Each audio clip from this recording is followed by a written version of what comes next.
Vamos lá, doutores? Então agora, dando continuidade, vamos adentrar um sistema chamado de sistema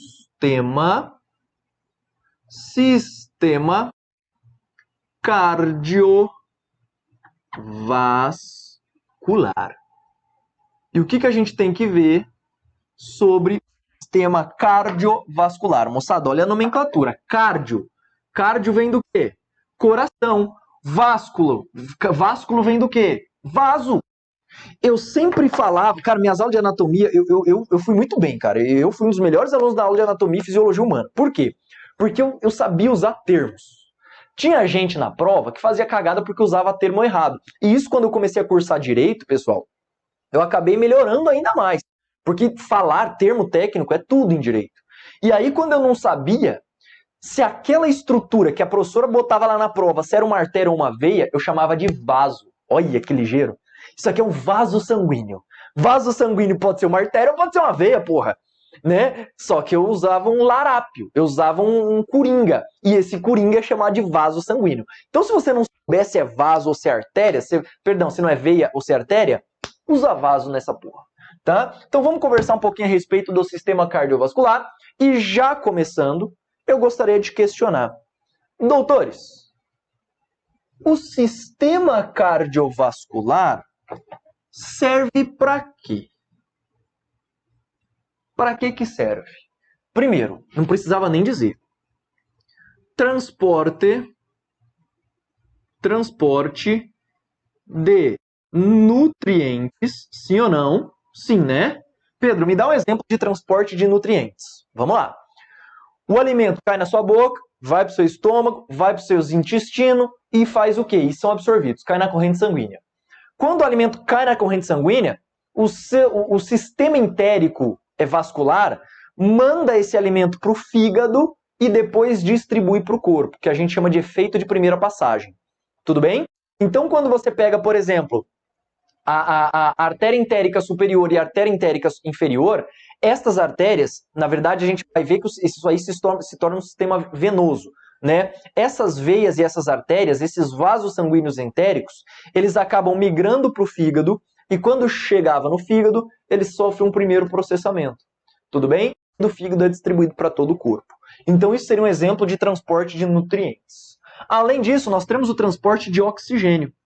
E esse transporte de oxigênio acontece, doutores, de que forma? Olha que interessante. O transporte de oxigênio acontece mediante o sangue. Não é verdade? Mediante a utilização do sangue, que nós veremos um pouquinho, inclusive, aqui no sistema cardiovascular. Então, vamos lá. O sistema cardiovascular, então, é um sistema macro, cujos integrantes são vários. Vamos lá? Além de transporte de nutriente e oxigênio, ele tem mais alguma função, Pedro? Tem. O sistema cardiovascular é o sistema responsável também pela excreção de substâncias, porque ele leva a substância até os rins, por exemplo, para formar urina. Então, excreção de substâncias também seria a função do sistema cardiovascular. Ok? Respire, vamos devagar.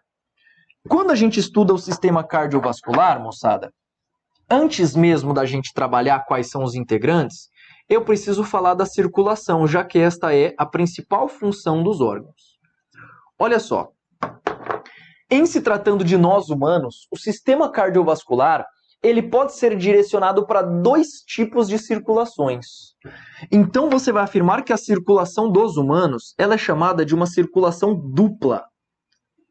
Pedro, por que a circulação em humanos ela é chamada de dupla circulação? Vamos devagar.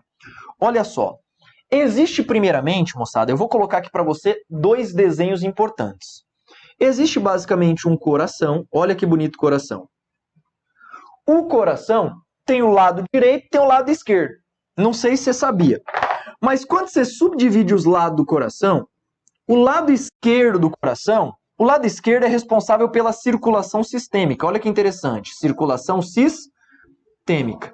Enquanto o lado direito é responsável pela circulação pulmonar. Pedro, eu não sei se eu entendi muito bem, vamos trabalhar esse troço aqui agora. Ó que legal, o que acontece? Quer ver? Do lado direito do coração, sai uma artéria que a gente chama de artéria pulmonar. Esta artéria vai até os pulmões. Olha que interessante.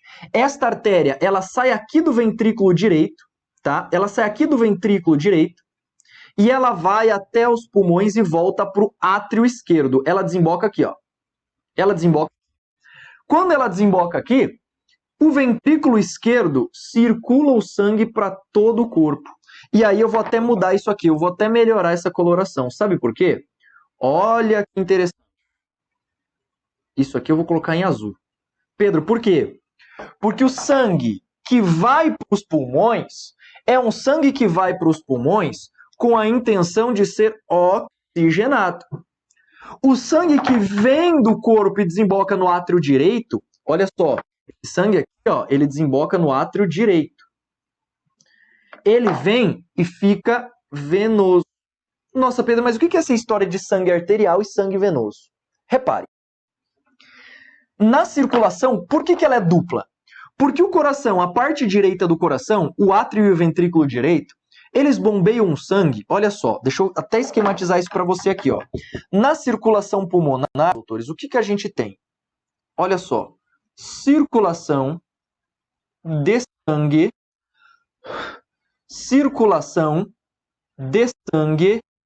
rico em CO2.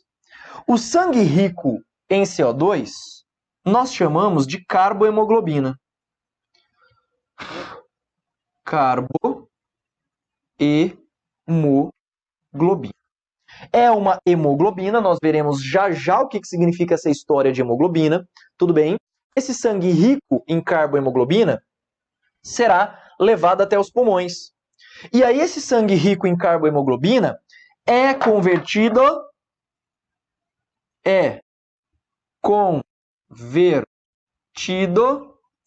em sangue rico em oxigênio, que é o chamado oxihemoglobina. Então, olha que interessante. Olha que interessante. Sangue rico em CO2 é um sangue rico em carbohemoglobina. Sangue rico em O2 é sangue rico em oxigênio, oxihemoglobina. Tudo bem? Beleza. Então, é isso que acontece na circulação pulmonar. Já na circulação sistêmica, doutores, o que vai acontecer? Olha só, na circulação sistêmica, nós teremos a oxigenação dos tecidos. Oxigenação dos tecidos, portanto, ele se inicia com oxigênio e retirada e expressão de CO2 das células, formando carbohemoglobina. Então, olha que interessante. Na circulação pulmonar, eu tenho sangue venoso sendo enviado aos pulmões. Sangue venoso é sangue rico em CO2. No sistema, na parte sistêmica, nós temos o quê? Sangue rico em oxigênio, sangue arterial. Nós veremos já já como é que funciona. Deu para entender como é que dá essa circulação dupla? Agora, eu vou esmiuçar melhor ainda isso com os senhores aqui na tela. Vem para cá. Olha só. Tudo começa com a veia cava superior e inferior. Moçada, a veia cava superior e inferior, elas desembocam no átrio direito do coração.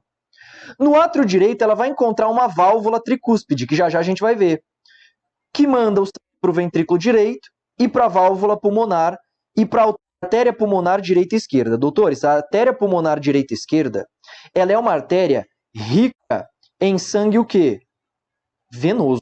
Olha que interessante. Essa artéria, ela tem alta concentração de CO2. Ela é a exceção à regra. É uma artéria que não tem sangue arterial. É uma artéria que tem sangue venoso. Tudo bem? Então, olha que interessante. Na sequência, isso é oxigenado nos pulmões, volta agora para o átrio esquerdo, passa pela válvula mitral ou bicúspide, vai para o ventrículo esquerdo, passa pela aorta, olha que interessante, pela válvula e pela aorta e cai no sistema como um todo do nosso corpo. Por isso, chamado de dupla circulação propriamente dita. Então vem aqui comigo que agora a gente vai ter que estudar os constituintes do sistema cardiovascular. Começando pelo coração. Ah, meus amigos, como que o coração é feito? Coração, coração, né? Vamos cantar? Olha só, esse coração, moçada, basicamente ele é formado assim. Olha que bonito esse meu coração. Ah, moleque, o que é um coração de verdade?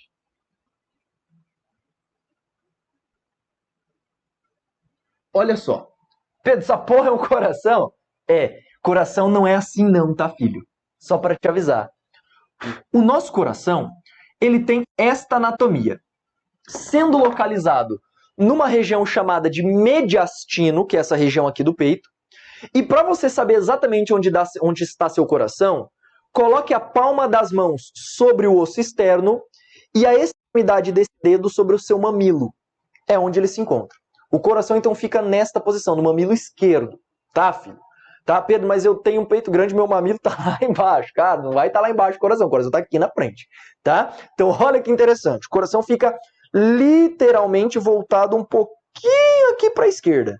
Ele fica levemente encurvado aqui para a esquerda. Tudo bem? Mais ou menos dessa forma que eu trouxe para você. E aí você tem no coração, ó, olha a posição anatômica. Sempre você tem que imaginar que a pessoa está de frente e aí a referência é em relação a ela. Nós temos, portanto, o átrio e o ventrículo direito. O átrio direito e o ventrículo direito.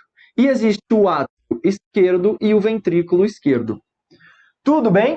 Bacana? E aí nós temos o quê? Olha que interessante o que acontece nesse coração. Aqui nessa parte do átrio direito, nós temos basicamente duas veias que desembocam aqui. Aqui nós temos duas veias que são as chamadas veias cavas superior e inferior. Então uma vem por baixo e uma vem por cima, desemboca aqui no átrio direito. Moçada, esse átrio direito tem uma válvulazinha aqui, ó. Uma válvulazinha que é chamada de válvula tricúspide. Válvula tricúspide. Esta válvula tricúspide é responsável pelo controle do refluxo de sangue do ventrículo para o átrio. Ele não deixa esse sangue retornar. Então ela gera uma unidireção do sangue sempre do átrio para o ventrículo. Bacana? Válvula tricúspide. Daqui da válvula tricúspide, moçada, o que vai acontecer?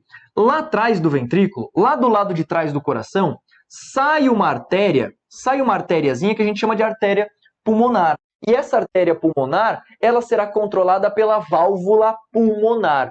Deu para entender? Então aqui atrás, ó, atrás do coração, vai sair uma artériazinha que vem para cá, ó, e vai lá para os pulmões. Essa artériazinha, você vai ter uma válvulazinha aqui chamada de válvula pulmonar. Pulmonar. Legal. Esse sangue vai para os pulmões e desemboca aqui no átrio esquerdo. Quando o sangue desemboca aqui no átrio esquerdo, tem outra válvulazinha aqui, ó. Esta válvulazinha que controla o fluxo entre o átrio e o ventrículo esquerdo é chamado de válvula bicúspide, válvula bicúspide ou mitral. Tudo bem? Válvula bicúspide ou mitral. E daqui do ventrículo, isso passa aqui por trás numa nova artéria que passa aqui por entre o coração, gerando a aorta. Tudo bem? Então esta basicamente é a estrutura de um coração. É a estrutura que a gente tem de um coração com a sua respectiva circulação. E aí, moçada, o coração, ele é formado, olha que interessante, por uma camada externa, bem juntinho a ele, que circula um líquido. Olha que interessante. Essa membrana, ela é chamada de pericárdio. É uma membrana de tecido conjuntivo, tudo bem? É uma membrana de tecido conjuntivo que produz um líquido, o líquido pericárdico. Imagine, essa membrana fica sobreposta ao coração. Entre esta membrana e o coração tem líquido pericárdico. Por que tem líquido? Doutores, o coração está assim toda hora, ó. Pum, pum, pum. Você já imaginou se ele fosse se atritar com os demais órgãos? Então esse líquido facilita o deslocamento e a contração do coração ali na região. Tudo bem? Essa é a função do líquido pericárdico.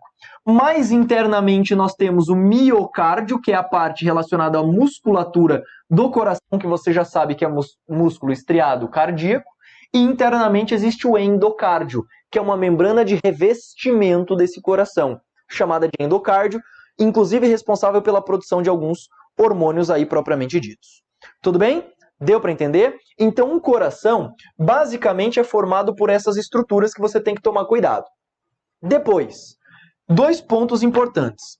O coração, moçada, observação, ele tem uma função de sístole e de diástole. Pedro, o que é sístole e o que é diástole? Sístole é contração do coração. Diástole é relaxamento do coração. Tá? Então, sístole, contração do coração. Diástole, relaxamento. Aí existe a pressão sistólica e a pressão diastólica. Pressão sistólica. Como é que funciona? Lembra aquela história de 12 por 8? Pressão sistólica é o 12, é o 120 milímetros de mercúrio que normalmente é aferido de pessoas que estão normais.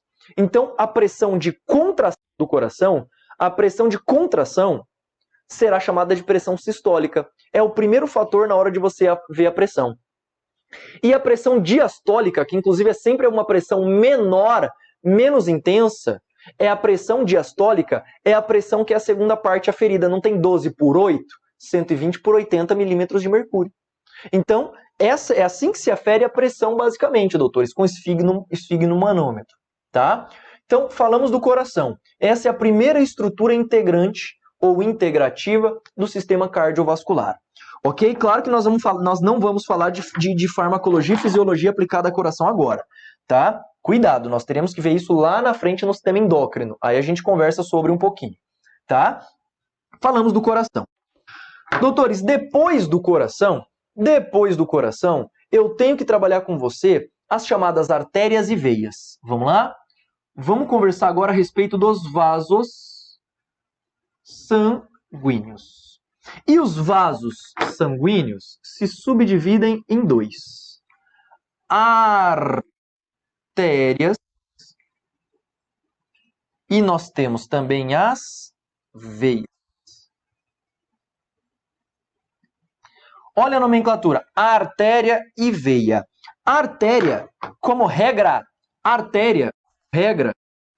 transporta sangue oxigenado, chamado sangue arterial. Por outro lado, existem veias que transportam o quê? Como regra, sangue venoso. Por isso, sangue rico em CO2.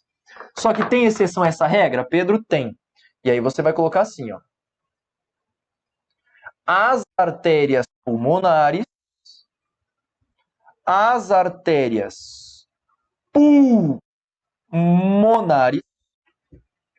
transportam o quê? CO2, porque precisa ser oxigenado. Diferente daqui. Então a artéria pulmonar é rica em sangue venoso. É o inverso. Cuidado, hein? Cuidado, exceção. Além disso, olha que interessante.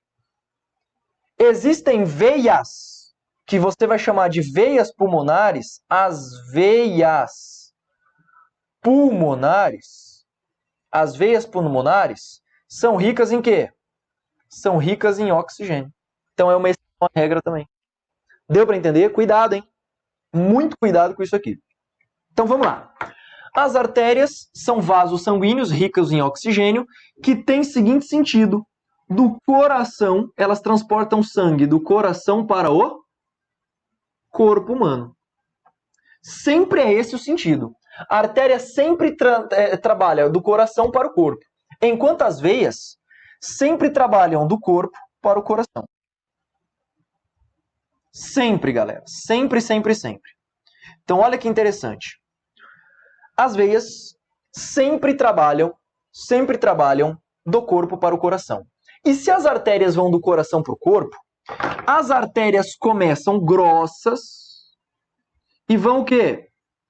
Se subdividindo. Enquanto as veias começam subdivididas e vão se tornando mais espessas. Tudo bem? Então, se nós fôssemos analisar o que acontece dentro desta distribuição, vem comigo aqui para o outro lado do quadro. Olha só. Eu tenho que esquematizar isso de uma forma melhor para você. Então, esse daqui vem a ser o primeiro ponto de destaque no que diz respeito à artéria e à veia. Vamos lá. As artérias, moçada. As artérias, então, o que eu tenho que trabalhar com você? Vamos ver como é que se dá a distribuição sanguínea. Ó. Nós temos um sangue arterial, imagina a irrigação de um tecido. Nós temos uma artéria que é chamada de artéria aorta. Ela emana prolongamentos. Que vão se subdividindo ainda mais.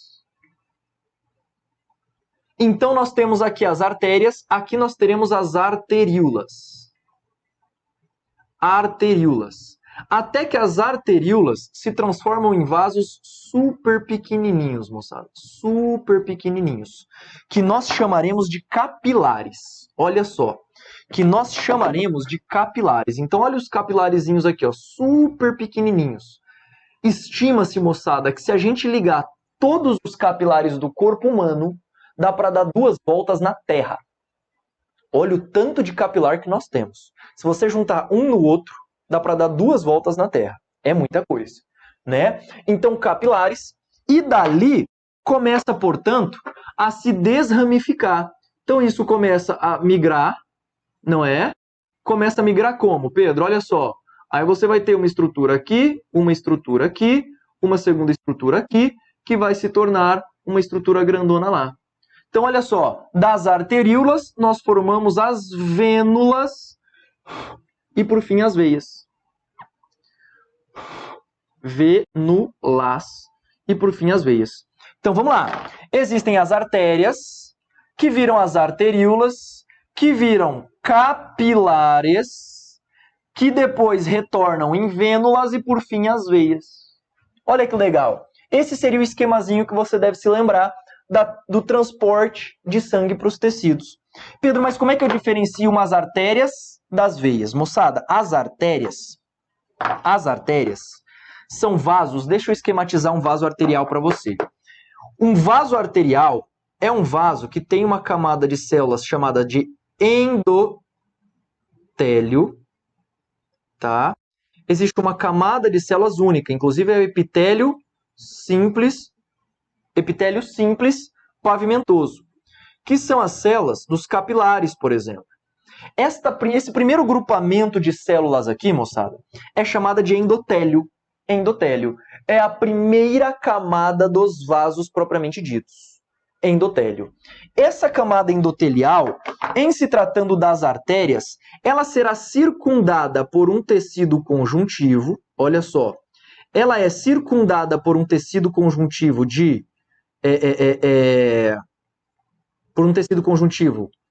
rígido.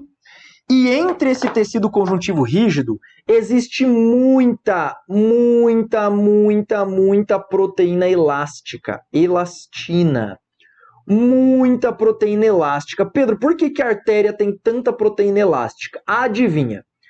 A artéria recebe o sangue recém-bombeado do coração. Esse sangue vem com muita pressão ou não vem? Claro que vem. Com muita pressão. Se esse sangue vem com muita pressão, essa artéria tem que trabalhar. Ela tem que expandir a cada batida cardíaca. Então, quando a gente estuda, por exemplo, a aorta, moçada, nós temos muito tecido elástico ali nela para resistir, juntamente com o tecido conjuntivo. Então, nós temos a túnica íntima, olha só, em vermelho, a gente vai chamar de túnica íntima, chamada também de túnica interna. Tudo bem? Esta região intermediária toda aqui, ó, nós vamos chamar do quê? Nós vamos chamar de túnica intermediária ou túnica média. Túnica média. E, por fim, todo esse tecido cardíaco fica envolto de uma membrana grossinha de tecido conjuntivo, que nós vamos chamar do quê?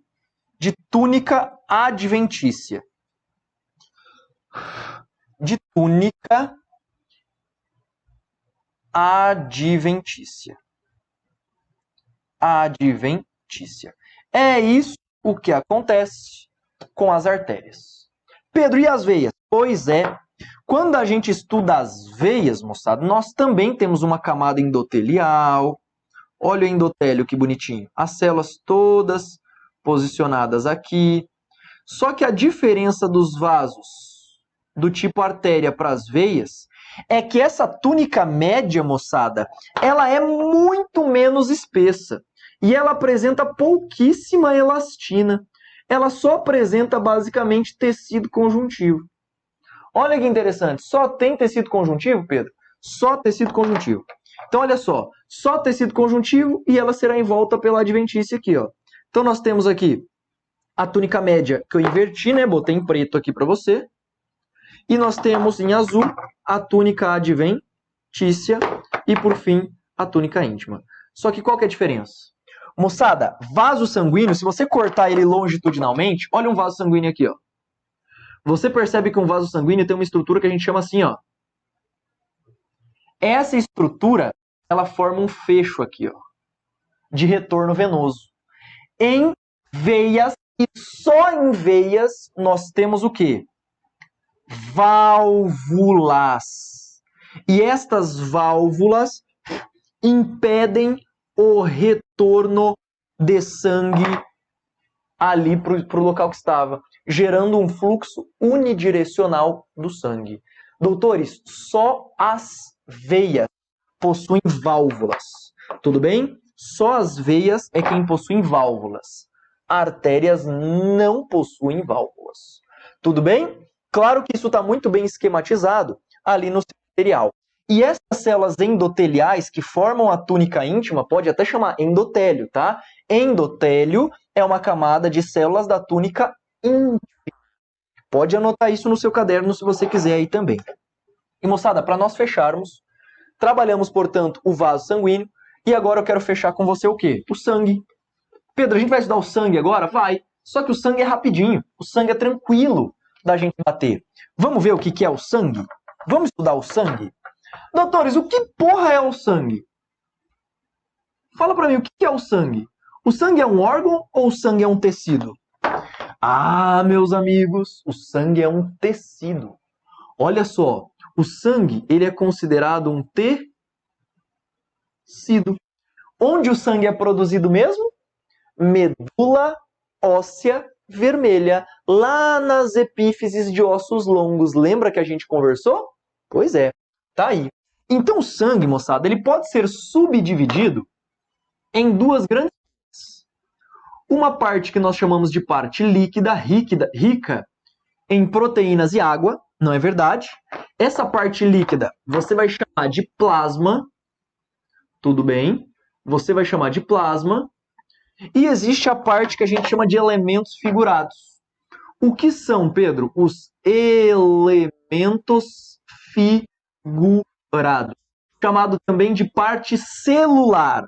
Doutores, são as células. São as células. Então vamos devagar. Dentro do sangue, é isso que você precisa estudar basicamente. Existe a parte líquida, que a gente vai chamar de plasma, o qual possui proteínas dissolvidas, o qual possui vitaminas, o qual possui elementos de coagulação do sangue. Esse é o plasma. Tudo bem? Então, da onde que isso tudo saiu, Pedro? Tudo isso saiu, moçada, a partir disso aqui, ó. Se eu pegar um tubo de ensaio e centrifugar, você vai perceber que aqui no fundo fica um precipitadozinho, não é? E aqui você tem uma porção mais líquida do sangue. É daí que saiu. Então essa porção mais líquida é o plasma, enquanto a parte sólida são chamados de elementos figurados e células. Quais são elas, Pedro? Vamos lá? Quantos tipos de células tem no nosso sangue? Letra A. Nós temos as hemácias, chamadas também de eritrócitos, chamados também de glóbulos vermelhos. Nós temos os leucócitos, chamados também de glóbulos brancos, não é verdade? Chamado de glóbulos brancos. E nós temos também o quê? As plaquetas. Vamos lá? Vamos estudar rapidinho cada um deles. O que são as hemácias, Pedro? As hemácias são células, olha só, as hemácias são células túrgidas. São células túrgidas anucleadas. Vamos colocar isso aqui. As hemácias são células túrgidas anucleadas. Claro, uma hemácia, quando ela for o quê? Adulta. Quando esta hemácia é chamada de eritroblasto ainda, ela tem núcleo. Ela tem que sofrer um processo de expulsão do núcleo. Quando houver esse processo de expulsão do núcleo, ela é chamada de eritrócito. Tudo bem? Células túrgidas anucleadas, ricas ou que possuem o quê? Hemoglobina. Um pigmento que nós chamamos de hemoglobina. E, moçada, a hemoglobina é um pigmento que possui o grupamento ferro na função reduzida. O ferro 2+ da hemoglobina é ele o responsável por fazer ligações coordenadas com oxigênio e CO2. Tudo bem? Então, quando estiver ligado o ferro ao oxigênio, é chamado de oxihemoglobina. Quando tiver a CO2, carbohemoglobina. Se tiver a CO, monóxido de carbono, carboxiemoglobina.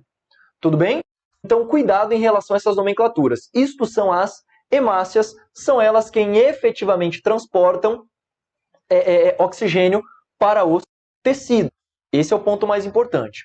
Leucócitos. Quem são os leucócitos, moçada? São células de defesa. São células de defesa. E dentre os leucócitos, nós podemos encontrar os linfócitos, nós podemos encontrar os monócitos, nós podemos encontrar os eosinófilos, nós podemos encontrar os basófilos e nós podemos ainda encontrar os neutrófilos. Tudo bem? Linfócitos são células de defesa, principalmente relacionadas à ativação da resposta imune e resposta viral. Então, são verdadeiros capitães que norteiam toda a resposta imune. Esses são os linfócitos, que inclusive a gente pode subdividir em linfócito T e linfócito B. Existem outros, Pedro? Existem. Existe, por exemplo, o linfócito NK, que é o natural killer, né? Mas alguns subclassificam dentro da família T. Não tem problema. Linfócito T, moçada, por sua vez, pode ser o TCD4, TCD4 e existe o TCD8. Então, olha só. O linfócito TCD4 é o alvo, por exemplo, da questão do HIV, do vírus da AIDS. Então, olha só. Esse linfócito é o principal ativador da resposta imune. Em pessoas que possuem essa síndrome, ela não consegue realizar bem uma resposta imune. Linfócitos TCD8 são linfócitos que fazem regulação de células tumorais. Tudo bem? E promovem muitas vezes a apoptose. Linfócitos B são células que, depois de diferenciadas, se tornam plasmócitos e secretam anticorpos. Olha que interessante, esses são os linfócitos B. E existem as células natural killer, que também têm uma função muito semelhante à CD8, só que estas células elas cuidam melhor da atividade tumoral e da atividade de morte programada. Tudo bem? Por isso que ela é chamada de natural killer. Monócitos. Os monócitos nada mais são do que macrófagos novos. Monócitos são células sanguíneas que, quando migram para os tecidos por diapedese, por movimentação de espremimento, digamos assim, entre as membranas para passar ali pelo vaso sanguíneo e cair no tecido, ele se transforma em macrófago. Então, monócito é a forma intermediária do macrófago. Tudo bem? Macrófago você já estudou lá no tecido conjuntivo. Eosinófilos são células de defesa ricas em grânulos eosinofílicos, ácidos, né? Principalmente presentes em alergias, muitas vezes em número aumentado em alergias e em verminoses, doenças parasitárias. Basófilos, altamente relacionado com a produção dos chamados mastócitos. Mastócitos e liberação da hipersensibilidade aguda, ou seja, resposta inflamatória aguda, basófilo. E os neutrófilos, principalmente relacionados com a resposta bacteriana. Tudo bem? Então, quando nós pegamos a primeira linha de defesa, falamos de macrófagos e falamos dos neutrófilos propriamente ditos. Tudo bem? Bacana? Respire. Isto é o sangue, hein? Tudo isso que a gente está falando, isso que eu estou falando em linhas gerais. Estou exemplificando rapidinho aqui para você. Para a gente fechar, plaqueta. Doutores, as plaquetas também são células. Também são células anucleadas provenientes de uma célula chamada megacariócito. Megacariócito. E estas células anucleadas provenientes do megacariócito nada mais são do que? Nada mais são do que uma parte do citoplasma dessa célula grandona. Parte do citoplasma. Olha que interessante. O megacariócito, moçada, é uma célula grandona que tem vários prolongamentos de membrana que abraça muitas vezes o vaso sanguíneo. Quando ele abraça esse vaso sanguíneo, ele emite prolongamentos, prolongamentos pequenininhos do seu citoplasma. Esses prolongamentos são as plaquetas.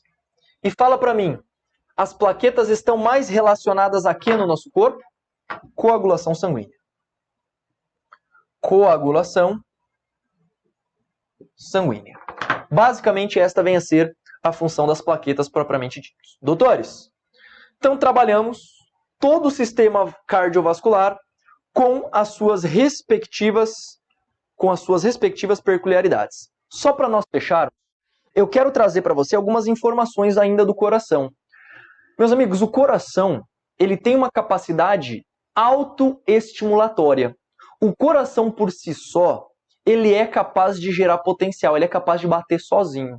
Isso porque ele possui uma rede fisiológica elétrica toda peculiar. Vem comigo para a gente ver. Olha que legal, eu coloquei aqui para você, basicamente o que? A estrutura elétrica do coração. Por que o coração bate sozinho? Ele possui regiões chamadas de nós, dois nós. Um nó aqui em cima e um nó aqui embaixo. Nó, doutores. Pedro, o que é nó?